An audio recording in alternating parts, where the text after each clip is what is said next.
China GDP 18.80 trillion US dollars. GDP per capita 12,968.57 US dollars.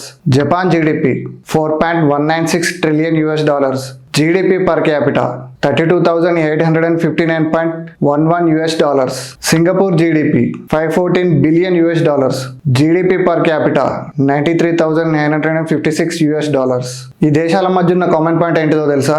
The quality of living.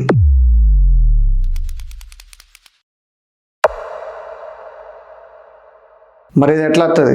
ఒక దేశం మంచిగా ఎదిగినప్పుడు వస్తుంది. But unfortunately India is still a developing country. అందుకే మనకి ఇంకా quality of living రాలేదు. ఎందుకు రాలేదో తెలుసుకోనికి ఇప్పుడు ముందు నుండి వద్దాం.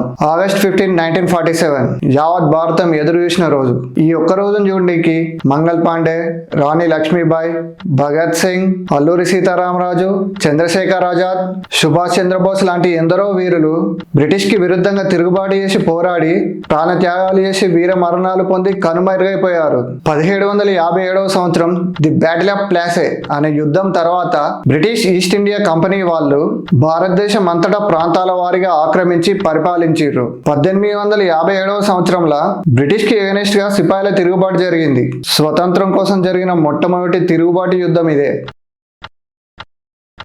ఈ యుద్ధం అయిపోయినాక 1858 నుండి 1947 వరకు బ్రిటిష్ రాజ్ అనే పేరుతోని మన భారతదేశంలో ప్రత్యక్ష పరిపాలన కొనసాగించారు. The period of direct British rule in India. అంటే మొత్తంగా చూసుకుంటే 1755 నుండి 1947 వరకు దాదాపు 200 సంవత్సరాలు. ఈ 200 సంవత్సరాలు మన కోసం పోరాడి మనకిద్దాం అనుకున్నది స్వరాజ్యం. మన స్వరాజ్యాన్ని మనకెందుకు ఇద్దాం అనుకున్నారు? ఎందుకంటే బ్రిటిష్ వాళ్ళు మన ఆడలతో బరవత బతుకమ్మ ఆడిచ్చారు. అవసరం లేకుండా అదనపు పన్ను కట్టించారు. ఎట్లా అంటే ఉదాహరణకి మనం వేసిన పంట మనం దీనికి కూడా పన్ను కట్టాలి. వస్తువుల రూపంలో, సంపద రూపంలో దేశాన్ని లూటీ చేసిరు. దాంతో దేశమంతా కరువు వ్యాపించింది. డివైడ్ అండ్ రూల్ పేరుతోని మత విద్వేషాలు సృష్టించారు. దీంతో ఐకమత్యం ముక్కలైంది. జనాలనే పేరు పోయి బానిసలు అనే పేరు వచ్చేదాకా తీసుకొచ్చారు. అన్యాయంగా లక్షల మంది హత్యలు, మానభంగాలు జరిగినాయి. అందుకే ఇట్లాంటి మనకేం జరగద్దని, ప్రజలు స్వతంత్రంగా ఉండాలని విద్యావంతులై ఆవిష్కరణలు చేపట్టి దేశ ఎదుగుదలకు తోడ్పడి అనుకూలమైన జీవితాన్ని అనుభవించుకుంటా ఆనందంగా ఉండాలనే ఉద్దేశంతోనే స్వరాజ్యాన్ని మనకిద్దాం అనుకున్నారు. ఆఖరిగా ఆ రోజు వచ్చింది. August 15, 1947 బ్రిటిష్ పాలన అంతమై భారతదేశం స్వతంత్ర దేశంగా ఆవిర్భవించిన రోజు. లక్షల మంది సమూహం మధ్య మన మొదటి ప్రధానమంత్రి జవహర్ లాల్ నెహ్రూ చేతుల మీదుగా ఢిల్లీ స్థానంగా రెడ్ ఫోర్ట్ లాహోర్ గేట్ మీద భారతీయ జాతీయ జెండా ఎగరవేయబడింది. కోట్లాది మంది కళ్ళల్లో ఆశలు రేపుతూ ఒక నవయుగ భారతానికి నాంది పలుకుతూ రెపరెపలాడింది మన జాతీయ జెండా. Cut 2 national crime record bureau నివేదిక ప్రకారం 2021లో దేశవ్యాప్తంగా 60,96,310 క్రైమ్స్ రికార్డ్ అయినాయి. ఇది 2024 నాటికి 445.9 per 1 lakh పీపుల్ గా మారింది. అంటే దాదాపు 62,44,000 క్రైమ్స్ రికార్డ్ అయినాయి. దురదృష్టవశాత్తు rape is the 4th most common crime against women in India. సంవత్సరానికి 31,677 రేప్ కేసులు, రోజుకి 86 రేప్ కేసులుగా నమోదు. ఛత్తీస్గఢ్ లో 120 కోట్ల రోడ్ స్కామ్ ని బయటపెట్టినందుకు జర్నలిస్ట్ ముఖేష్ చంద్రకర్ దారుణమైన హత్యకు గురైండు. అతని మృతదేహం రోడ్ కాంట్రాక్టర్ వల్ల స్థావరమైన ఒక సెప్టిక్ ట్యాంక్ లో దొరికింది. నీట్ స్కామ్ 2024 ఇది ఎన్టీఏ చేత నిర్వహించబడుతుంది. ఈ ఎగ్జామ్ పేపర్ ని లీక్ చేసినందుకు 13 మంది సిబ్బందిని పాట్నా బీహార్ పోలీసులు అరెస్ట్ చేశారు. మహారాష్ట్ర పూణే ఒక ప్రముఖ రియల్ ఎస్టేట్ వ్యాపారి యొక్క 17 ఏళ్ల కొడుకు మద్యం దాగి కారు నడుపుకుంటా ఇద్దరిని గుద్ది చంపితే అక్కడి న్యాయమూర్తి ఎల్ఎన్ దాన్వాడే నిందితునికి ఎంబడే బెయిల్ మంజూరు చేసి రోడ్డు ప్రమాదాలు పరిష్కారాలపై 300 పదాలతో ఒక వ్యాసం రాయమని తీర్పునిచ్చిండు. న్యాయమూర్తి ఎందుకు న్యాయం చేయలేదో మనమే అర్థం చేసుకోవాలి. According to UNDP united nations development programme, India's rank and Human Development Index in 2024 is 134 out of 193 countries and territories. కాకుంటే మనకే ఎందుకు ఇట్లా జరుగుతుంది? 1940s టైంలో మన పొరుగు దేశాలైన చైనా, జపాన్, సింగపూర్ అటువంటి దేశాలు మనకంటే దీనమైన స్థాయిలో ఉండేటి. 1958 నుండి 1961 వరకు చైనా ఘోరమైన కరువులు ఉండేది. అప్పటి గవర్నమెంట్ నిరూపించబడని ప్రయోగాత్మకమైన వ్యవసాయ పద్ధతులను ప్రవేశపెట్టి పంట దిగుబడి మొత్తం పడిపోవడానికి దారితీసింది. ఫలితంగా 15 to 45 మిలియన్ డెత్స్. అంటే 1,50,00,000 మంది నుండి 4,50,00,000 మంది వరకు చనిపోయారు. కొన్ని ప్రాంతాల్లో ప్రజలు చెట్ల బెరడు, మట్టి, నరమాంస భక్షణ కూడా జరిగింది. అట్లాంటి చైనా ఇవాళ మోస్ట్ పవర్ఫుల్ కంట్రీస్ లిస్ట్లో 2వ స్థానంలో ఉంది. జపాన్ 1945 2వ ప్రపంచ యుద్ధంలో 2 అణుబాంబుల దెబ్బకు చెల్లాచెదురైపోయిన దేశం. గడ్డి కూడా మొదలుదన్న దేశం నేడు నిర్మాణ రంగంలో ముందంజలు ఉంది. సింగపూర్ 1965 పేదరికం, నిరుద్యోగం, నేరాలు, drugs, over population and illiteracy. ఒక్కసారి ఈ దేశం భవిష్యత్తు ఏంటిదని ఆలోచన చేస్తేనే బాధ కలిగేటట్టు ఉండేది. కానీ వచ్చే 25 సంవత్సరాల్లో అనూహ్యంగా పైకి ఎదిగింది. ఇప్పుడు ప్రపంచంలో 4వ richest country, one of the cleanest country in the world. మరి వీళ్ళంతా ఎదిగినట్టు మనం ఎందుకు ఎదగలేకపోతాం? మనం ఎదగగలమా? చలో ఒక అవగాహనకు వద్దాం.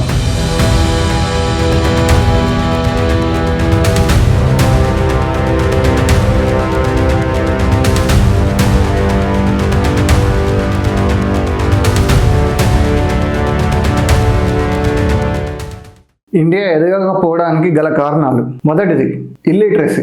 మనకు స్వతంత్రం వచ్చినప్పుడు కేవలం 12% మంది మాత్రమే చదువుకున్న వాళ్ళు ఉన్నారు. 2011 వరకు 74% అయింది. ఇప్పటికీ 26% మంది జనాభా ఇల్లిటరేట్స్గా ఉన్నారు. ఇంకా దాదాపుగా 50% మంది సెకండరీ ఎడ్యుకేషన్ లేకుండా ఉన్నారు. ఈ ఇల్లిటరసీ రేట్ మన దేశానికి ఒక పెద్ద లోపంగా చెప్పుకోవచ్చు.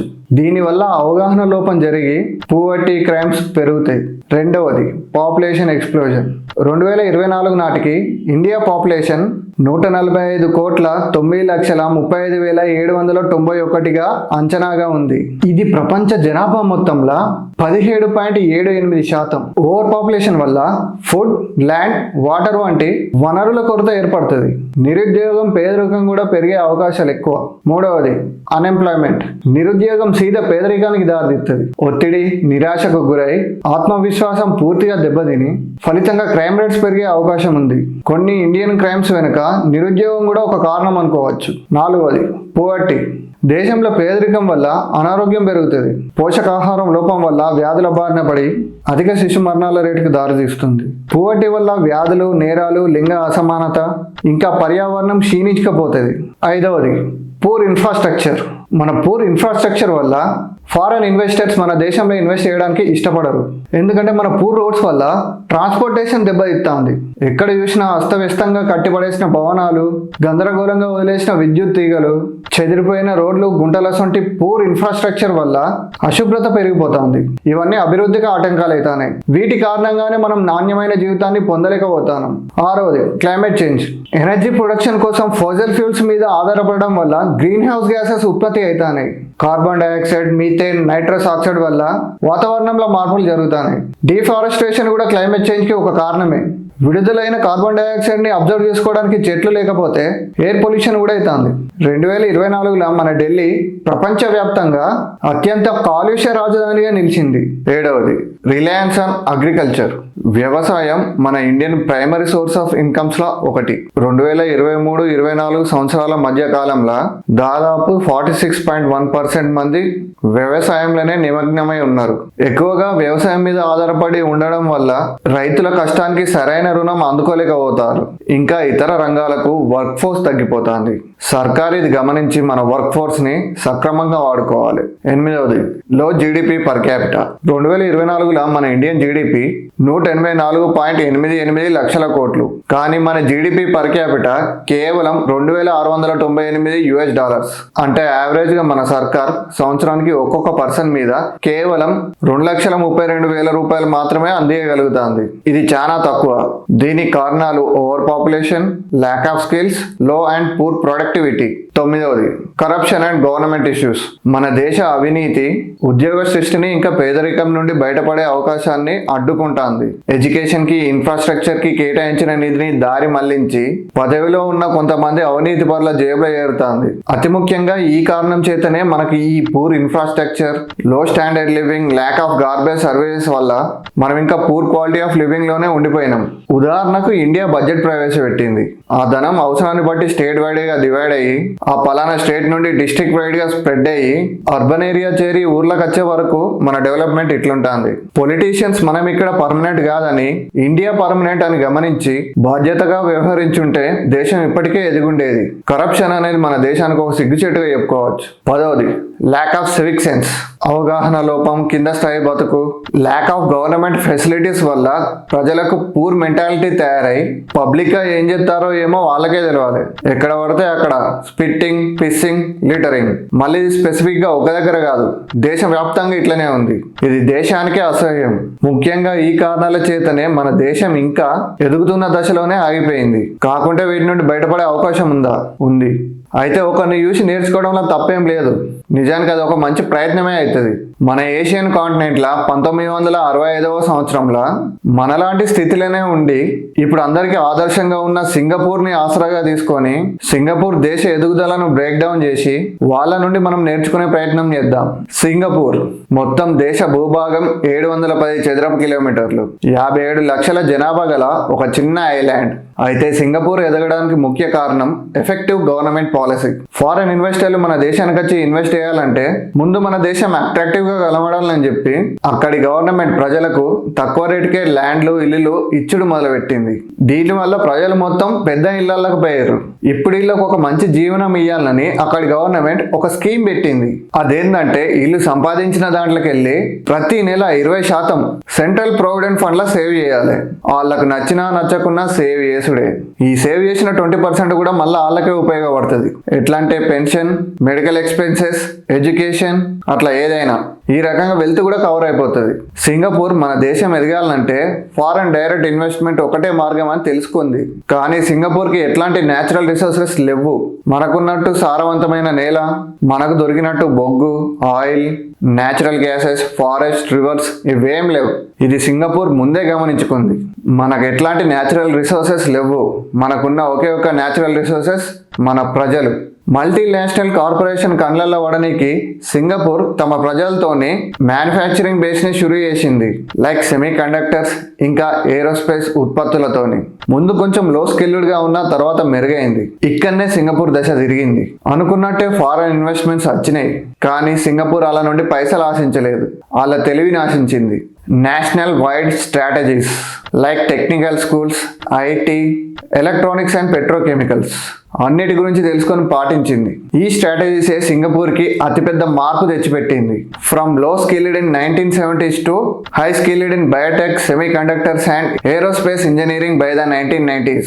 దీనంతటికి మూల కారణం లాజికల్ థింకింగ్. ఈ జ్ఞానం వల్ల చదువు వచ్చింది, చదువు వల్ల స్కిల్ పెరిగింది, స్కిల్ వల్ల దేశం ఎదుగుదల మొదలైంది. అయితే మ్యానుఫ్యాక్చరింగ్ ఒకటే చేసి పడేస్తే సరిపోదు.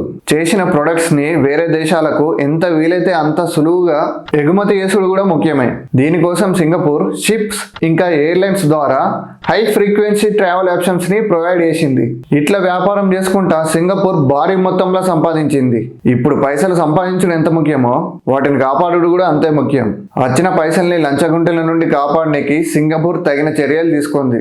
Singapore ranked the 5th least corrupt country in the world. Singapore government పైసల్ని సక్రమంగా వాడుకుంటా టూరిజం ని డెవలప్ చేసింది. ఈ స్ట్రాటజీ 2 రకాలుగా ఉపయోగపడ్డది. ఒకటి బిజినెస్ ప్రకారంగా ఇన్వెస్టర్స్ ని అట్రాక్ట్ చేయడానికి, ఇంకోటి పర్యటన ప్రకారంగా ప్రజల్ని అట్రాక్ట్ చేయడానికి. ఫలితంగా లాభదాయకాలు పెరిగినాయి. ఫైనల్ గా ఇన్ఫ్రాస్ట్రక్చర్ ని డెవలప్ చేసింది. ఈ ఇన్ఫ్రాస్ట్రక్చర్స్ వల్ల బెనిఫిట్స్ ఏంటి? Economic growth like job creation and increased productivity, improved quality of life అంటే access to basic service and convenience, environment sustainability అంటే reduced pollution and conservation, social equity అంటే equal access to opportunities and services, national security like protecting critical infrastructure and ensuring stability. ఇవన్నీ ఒక దగ్గర మోపై ఉన్న దేశాన్నే ఎదిగిన దేశం అంటారు. Developed country, let's say a well developed country. ప్రస్తుతానికి ఇండియన్ గవర్నమెంట్ ఎడ్యుకేషన్ మీద కేవలం 4.1% మన జీడిపి నుండి ఖర్చు పెడుతోంది. ఒకవేళ మన సర్కార్ ఎడ్యుకేషన్ మీద కావాల్సినంత ఇన్వెస్ట్ చేసి దేశానికి ఉపయోగపడే స్కిల్డ్ వర్క్ ఫోర్స్ ని తయారు చేసి అన్ని రంగాల్లో వాళ్ళని బ్యాలెన్స్ చేస్తూ దేశాన్ని నడిపిస్తే హై క్వాలిటీ ప్రొడక్ట్స్ ఉత్పత్తి జరిగి దేశ ఆదాయం పెరుగుతుంది. ముందు చెప్పినట్టు పైసలు సంపాదించడం ఎంత ముఖ్యమో పైసలు కాపాడు కూడా అంతే ముఖ్యం. సర్కార్ ఖచ్చితంగా కఠినంగా వ్యవహరిస్తూ కరప్షన్ ని అడ్డుకొని ఇన్ఫ్రాస్ట్రక్చర్ ని డెవలప్ చేయాలి. దీనివల్ల దేశం ఎదుగుదల మొదలై ట్రాన్స్పోర్టేషన్ కూడా అనుకూలంగా జరిగిపోతుంది. ఇన్ఫ్రాస్ట్రక్చర్ ని, ట్రాన్స్పోర్టేషన్ ని దృష్టిలో పెట్టుకొని దేశంలో డైరెక్ట్ ఫారెన్ ఇన్వెస్ట్మెంట్స్ జరుగుతాయి. ఫలితంగా జీడిపి పర్ క్యాపిటా పెరుగుతుంది. పర్ క్యాపిటా ఇన్కమ్ పెరిగితే క్వాలిటీ ఆఫ్ లైఫ్ ఇంప్రూవ్ అయినట్టే. తద్వారా క్రైమ్ రేట్స్ పడిపోతాయి. సివిక్ సెన్స్ మీద పూర్తి అవగాహన వస్తుంది. మనం శుభ్రం లేని కాడ ఉంచుతాం, కానీ శుభ్రమైన దగ్గర ఉంచాలంటే 1000 సార్లు ఆలోచిస్తాం. ఎందుకంటే అది తప్పని మనకు తెలుసు. అంతా సవ్యంగా సౌకర్యంగా ఉన్నప్పుడే టూరిజంకి ప్రాముఖ్యత పెరుగుతుంది. పక్క దేశపు కాళ్ళు మన దేశంలో తిరగడానికి ఇష్టపడతాయి అంటే మన దేశం ఎదిగిందనే చెప్పాలి.